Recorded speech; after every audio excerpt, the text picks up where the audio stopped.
ఈ తుప్పుగాడి సంగతి ఇలా ఉంటే ఇంకో పప్పుగాడు వాడు ఉన్నాడు ఈ రాష్ట్రంలో పర్యటనలు చేస్తా. ఆ పప్పుగాడు ఏమంటాడు, మా నాన్న ముసలాయన అంటున్నాడు, మా నాయన తిరుపతి మెట్లు నీకన్నా స్పీడ్కి ఎక్కగలడు. ఇప్పుడు తిరుపతి మెట్లు ముసలోడు బాగా స్పీడ్కి ఎక్కుతాడు, కుర్రాడు అయిపోతాడా? వయసు రీత్యా ఆయనకి ఎన్ని ఏళ్ళు, 75 సంవత్సరాలు. ముసలాయన కాక ఏమంటారు చంద్రబాబుని? తిరుపతి మెట్లు ఎక్కినాడల్లా బాగా స్పీడ్గా కుర్రాళ్ళ, తిరుపతి మెట్లు ఎక్కలేని వాళ్ళే ముసలోళ్ళ. వీడు బ్రెయిన్లెస్ కిడ్ అనమాట. వీడు లోకేష్ అనేవాడు బ్రెయిన్లెస్ కిడ్. చంద్రబాబు నాయుడికి తెలుగుదేశం పార్టీకి పట్టినటువంటి నిష్ఠ దరిద్రం ఎవడన్నా ఉన్నాడంటే శనిగ్రహం కన్నా పవర్ఫుల్ గ్రహం లోకేష్ అనేవాడు. ఈ లోకేష్ అనేవాడు వచ్చినాక తెలంగాణలో పూర్తిగా పార్టీ తీసేశారు. మున్సిపల్ ఎన్నికలకి తెలంగాణలో మనకి 2014 ఎన్నికలు జరిగినాక మున్సిపల్ ఎన్నికలు వచ్చినాయి, కార్పొరేషన్ ఎన్నికలు. అక్కడ హైదరాబాద్ నడిబొడ్డులో ఏం చెప్పాడు, ప్రచారం చేయమంటే అక్కడ లోకల్ ఎమ్మెల్యేలు ఎవరు 2-3 ఉన్నారు, అక్కడ ప్లేస్ సరిపోవట్లేదని కింద దిగారు. కింద దిగి మైక్ మా నాయుడికి అప్పచెప్పారు. అప్పచెప్తే ఏం చెప్పాడు గుర్తుందా మీకు? తెలుగుదేశానికి ఓటేస్తే మన ఊరి మనమే వేసుకున్నట్టు సైకిల్ గుర్తుకు ఓటేస్తే అని చెప్పాడు. వీళ్ళు ఎమ్మెల్యేలు గబగబా అమ్మనా కొడుకు ఈడేదో చెప్పేస్తానంటే పాక్కుంటూ ఎక్కేశారు బస్సు. ఎక్కేసి బాబు అన్నారు. వాళ్ళని ఇదిలించుకుని మరీ చెప్పేస్తున్నాడు. అవినీతి పార్టీ, కులానికి అభిమానించేటువంటి పార్టీ, మతతత్వ పార్టీ ఏదైనా ఉందంటే అది తెలుగుదేశం పార్టీ. అవునా కాదు తమ్ముడు అన్నాడు. వాళ్ళు గోకుతున్నా చొక్కా పట్టుకు లాగుతున్నా కూడా నేను ఇంట్లో వీడి దెబ్బగా మొత్తం పార్టీ తుడిచిపెట్టుకుని పీకేసుకుని వచ్చారు. బాబు వెనకాల కొడుకు కూడా శనిగ్రహంలాగా వచ్చాడు. చేసిన పాపాలు ఉంటాయి కదా, ఎన్టీ రామారావుకి చేసిన ద్రోహం, ఈ రాష్ట్ర ప్రజలు నమ్మించి మోసం చేసినటువంటి ద్రోహాలు, ఈ చంద్రబాబు నాయుడు చేసినటువంటి అన్యాయాలు, అక్రమాలు, వెన్నుపోట్లు, ద్రోహాలకే దేవుడిచ్చినటువంటి గిఫ్ట్ నారా లోకేష్ బాబు అనమాట చంద్రబాబు నాయుడికి. మరి వాడిని ముసలోడు కనుక ఏమంటారు? ఇప్పుడు వాళ్ళ నాన్నని వీడిని ఇద్దరిని వదిలితే చంద్రబాబు నాయుడే మెట్లు కొంచెం ఎక్కువ ఎక్కగలుగుతాడు, లోకేష్ కన్నా 2 గంటల డిఫరెన్స్ వస్తుంది. ఇప్పుడు ఆడు కుర్రాడు అయిపోయి లోకేష్ ముసలోడు అయిపోతాడా? ఈడి బాబు ఆడి బాబు ఈడా కాదు. ఈ బ్రెయిన్లెస్ కిడ్ ఆ తెలుగు అక్కడ వెళ్ళి శంకర్రావు అని పెట్టాడు. దాని పేరు నాకటి ప్రోగ్రాం చేశాడు. దాన్ని శంకర్రావు అని రామారావు పెట్టుకున్న పేర్లన్నీ వీళ్ళు వాడేస్తున్నారు. శంకర్రావు సభలు అన్నాడు. అక్కడికి వెళ్ళి సంకనాగిచ్చే సభలని మొదలెట్టాడు. ఆ పక్క నుంచి ఉత్తరాంధ్ర నుంచి సంకనాగించుకుంటూ వచ్చేస్తున్నాడు. విజయనగరం శ్రీకాకుళం జిల్లా సంకనాగిచ్చేసాడు, విజయనగరం జిల్లా సంకనాగిచ్చేసాడు. ఇప్పుడు వైజాగ్ జిల్లాలో అది కూడా సంకనాగిచ్చేసి ఇప్పుడు ఈస్ట్లోకి వస్తాడు. మొత్తం వీడు 13 జిల్లాలు సంకనాగిచ్చేసి ఆ సభ కంప్లీట్ చేసి ఎన్నికలు చేసి చంద్రబాబు నాయుడు సంకనాగిచ్చి తెలుగుదేశం పార్టీని సంకనాగిచ్చి వీడు శంకరావం సభలతో ఈ మొత్తం గుండు సున్నా చేస్తాయికి లోకేష్ బాబు సంకనాగిచ్చే సభలు తిరుగుతున్నాడు. జగన్మోహన్ రెడ్డి గారు చాలా స్పష్టంగా ఆయన చేసినటువంటి కార్యక్రమాలు, ఆయన చేయబోయే కార్యక్రమాలు చెప్పి మీకు మంచి జరిగితే నాకు ఓటేమని చెబుతున్నారు. మీకు దమ్ముంటే లోకేష్కి కానీ చంద్రబాబు నాయుడుకి కానీ మీ 14 సంవత్సరాల పరిపాలనలో మీరు ఏమి మంచి చేశారు, మీరేం చేయబోతున్నారు, మీ ఎన్నికల మేనిఫెస్టోలో ఇచ్చినటువంటి ఏ వాగ్దానాన్ని అమలు చేశారు, ఒక్క వాగ్దానం ఏది అమలు చేశారు, ఇవన్నీ కూడా చెప్పండి. జనానికి ఓట్లు అడగండి, మీకు డిపాజిట్లు కూడా రావు. ఆ సంగతి తెలిసే ఒక సంఖ్యలో పవన్ కళ్యాణ్ని, ఒక సంఖ్యలో ఉత్తపుత్రుడిని, ఒక సంఖ్యలో దత్తపుత్రుడిని, ముందేమో బీజేపీ వదినమ్మని, వెనకాలేమో కాంగ్రెస్ చెల్లెమ్మని, ఇంతమందిని పెట్టుకుని మళ్ళీ ఇంటికాడ పడుకుంటున్నాడు. అప్పుడప్పుడు వెళ్ళి మళ్ళీ వీళ్ళందరూ ఉన్నా కూడా భయం. కాబట్టి ఇటువంటి చంద్రబాబు లాంటి 420 గాళ్ళని, క్రెడిబిలిటీ లీడర్లని ఈ రాష్ట్ర ప్రజలు యాక్సెప్ట్ చేయరు. జగన్మోహన్ రెడ్డి గారికి ఈ రాష్ట్రంలో 151 సీట్లకి అదనంగానే సీట్లు వస్తాయి, కానీ ఒక సీటు కూడా తక్కువ రాదు.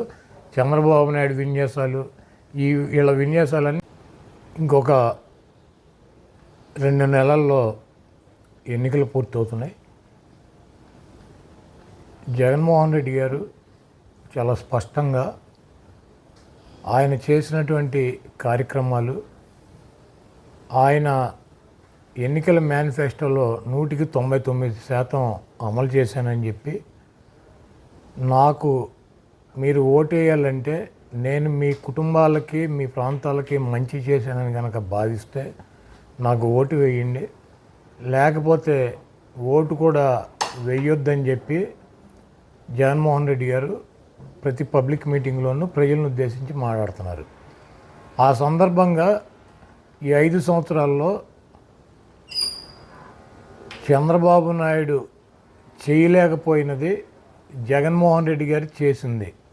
సంక్షేమ కార్యక్రమాలు కావచ్చు, నాడు నేడులో స్కూళ్ళు రూపురేఖలు మార్చింది కావచ్చు, లేకపోతే కొత్తగా తీసుకొచ్చిన మెడికల్ కాలేజీలు కావచ్చు, ఫిషింగ్ జెట్టీలు కావచ్చు, లేకపోతే కొత్త కట్టేటువంటి హార్బర్స్ కావచ్చు, అనేక అభివృద్ధి కార్యక్రమాలు, సంక్షేమ కార్యక్రమాలు ఇవన్నీ కూడా చేశాము. నాకు ఇంకొకసారి అవకాశం ఇస్తే ఇంకా గొప్పగా చేస్తాను. కాబట్టి నేను మీ కుటుంబాలకు మంచి జరిగితే నాకు ఓటేయండి. ఆరోగ్యశ్రీ కావచ్చు, ఫీజు రియంబర్స్మెంట్ కావచ్చు, అమ్మఒడి కావచ్చు, ఇవన్నీ ఆసరా కావచ్చు, విద్యా దీవెన, ఇటువంటి సంక్షేమ కార్యక్రమాలు కూడా ఇచ్చామని చెప్పి చెప్తున్నారు. దానికి ఈ పనికి మాలినటువంటి చంద్రబాబు నాయుడిని అడుగుతున్నాడు, 14 సంవత్సరాల నుంచి ముఖ్యమంత్రిగా చేశావు, నువ్వంటూ ఈ రాష్ట్ర ప్రజలకి చేసినటువంటి ఒక పథకం పేరు కానీ, ఈ రాష్ట్రంలో నువ్వు చేసినటువంటి ల్యాండ్ మార్క్ డెవలప్మెంట్ గురించి కానీ నువ్వు ఏం చేసావో చెప్పమంటే ఈ చవట, ఈ దద్దమ్మ, ఈ చంద్రబాబు నాయుడు దానికి సమాధానం చెప్పకుండా మన ఇద్దరం కూర్చొని మాట్లాడుకుందాం, నువ్వేం చేసావో నేనేం చేసుకుందాం, బహిరంగ చర్చకి సిద్ధమా అంటాడు. చంద్రబాబు నాయుడు, జగన్మోహన్ రెడ్డి గారు బహిరంగ సభకి, బహిరంగ చర్చకి గనక కూర్చునే పరిస్థితి ఉంటే ఇటు పక్కన మేము, అటు పక్కన చంద్రబాబు తరఫున తెలుగుదేశం వాళ్ళు వస్తారు. బహిరంగ చర్చ ఒక ఇద్దరు పెద్ద నాయకుల మధ్య జరిగేటువంటి అవకాశం ఉంటుందా? ఇది భారతదేశంలో ఎక్కడైనా జరిగిందా? ఇప్పుడు మేమేం చేసామో ప్రజలకు చెబుతున్నాం. జగన్మోహన్ రెడ్డి గారు నా పరిపాలన బాగుందంటే నాకు ఓటేయమని చెప్పి చెబుతున్నాడు. నువ్వు కూడా దమ్ముంటే, నువ్వు మగాడివి అయితే, నువ్వు 14 ఏళ్ళ నువ్వేమైనా చేస్తుంటే, నేను ఈ రకంగా ఈ కార్యక్రమాలు చేశాను, ఈ నా ల్యాండ్ మార్కులు, నాకు ఓటేయండి, నాకు ఎందుకు ఓటేయరని చెప్పి ప్రజలను అడుగు. నువ్వు ప్రజలు కదా న్యాయ నిర్ణేతలు, మీ ఇద్దరు మాట్లాడుకుని ఎవరు సీఎంగా ఉండాలి మీ ఇద్దరు డిసైడ్ చేసుకునేది కాదు కదా ఇది అని. ఒక ఎక్స్ అంటే మాజీ, ఈయన కోసం ఆ ట్విట్టర్ పేరు కూడా మార్చినట్టున్నారు ఎక్స్ అని. ఆ ఎక్స్లో ఈయన ఛాలెంజ్ చేస్తాడు. ఎవడికి చేయాలి? ఎక్స్లో ఛాలెంజ్ చేస్తే ఎక్స్కి ఎవరికైనా చేయాలి. ఈ రాష్ట్రంలో ఎక్స్ ఎవడున్నాడు? కిరణ్ కుమార్ రెడ్డి గారు కూడా ఉన్నాడు ఖాళీగా. వాళ్ళిద్దరూ చేసుకుంటే ప్రాబ్లం లేదు. జగన్మోహన్ రెడ్డి గారు ఈ రాష్ట్ర ప్రజలకి ఎన్నుకుంటే ఆయన ముఖ్యమంత్రి అయ్యాడు. 5 సంవత్సరాలు ముఖ్యమంత్రిగా ఆయన పనిచేశాడు. ఆయన ఏం పని చేశాడు ఏంటి ప్రజలకు తెలుపుతారు. వాళ్ళు సాటిస్ఫై అయ్యి జగన్మోహన్ రెడ్డి గారు మాకు మంచి చేశాడంటే మళ్ళీ జగన్మోహన్ రెడ్డి గారిని గెలిపిస్తారు. మధ్యలో ఈడేవాడు పొకోడి ఈడితో చర్చ ఏంటి? ఈడితో కూర్చుని అసెంబ్లీలో చర్చకి మాట్లాడవచ్చు కదా, అసెంబ్లీలో జరుగుతాయి చర్చలు, మాట్లాడవచ్చు కదా. అక్కడి నుంచి ఎందుకు పారిపోయాడు ఈ సౌట? ఇప్పుడు బహిరంగంగా బయట కూర్చోవాలంటే అసెంబ్లీలో ఏడవలేక అక్కడ ఏడిసి బయటికి పారిపోయి వచ్చి ఇవన్నీ పనికి మాలిన కబుర్లు. ఇప్పుడు నేను నా స్థాయికి, నేను చంద్రబాబు, నేను చర్చకి రెడీగా ఉన్నా, నువ్వు వస్తావా అంటే వస్తాడా? జగన్మోహన్ రెడ్డి గారి స్థాయి ఏంటి, చంద్రబాబు నాయుడు స్థాయి ఏంటి? 3 పార్టీలు కలిసి పోటీ చేసినా కూడా జగన్మోహన్ రెడ్డి గారి మీద గెలవగలనా లేదా అని చెప్పి మిణుకుమంట చేస్తున్నాడు. చంద్రబాబు నాయుడు గారి పార్టీ సైజు ఎంత, జగన్మోహన్ రెడ్డి గారి పార్టీ సైజు ఎంత? 170 సీట్లలో పోటీ చేసి 151 సీట్లో గెలిచినాడు. 25 పార్లమెంట్లకు పోటీ చేసి 22 పార్లమెంట్లు గెలిచాడు. రాజ్యసభలో 11 రాజ్యసభ సభ్యులు ఉన్నారు. అసెంబ్లీలో ఉన్నటువంటి 58 ఎమ్మెల్సీలు ఉంటే మండలంలో దాంట్లో 43 44 ఆయనకు ఉన్నారు. చంద్రబాబు నాయుడుకి ఎవడున్నాడు? రాజ్యసభలో 1 మెంబర్ ఉన్నాడా? పార్లమెంట్లో 3 మెంబర్లు ఉంటే 2 వదిలేసి వచ్చి ఒకడు ఉన్నాడు పార్లమెంట్లో. అసెంబ్లీలో 23 మంది ఉంటే 18 మందికి వచ్చాడు. మండలంలో 4 లేరు తిప్పి కొడితే. ఇతని స్థాయి ఏంటి, జగన్మోహన్ రెడ్డి గారి స్థాయి ఏంటి? ఇటువంటి వేస్ట్ ఫెయిలర్స్తో జగన్మోహన్ రెడ్డి గారి చర్చ కూర్చుంటాడా?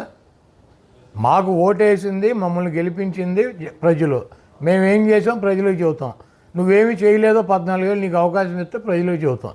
నీకు కూడా దమ్ముంటే, ధైర్యం ఉంటే నీ పార్ట్నర్స్ని, నీ గ్యాంగ్ని, తొట్టి గ్యాంగ్ని అంతా వేసుకెళ్ళి ప్రజలకు చెప్పు.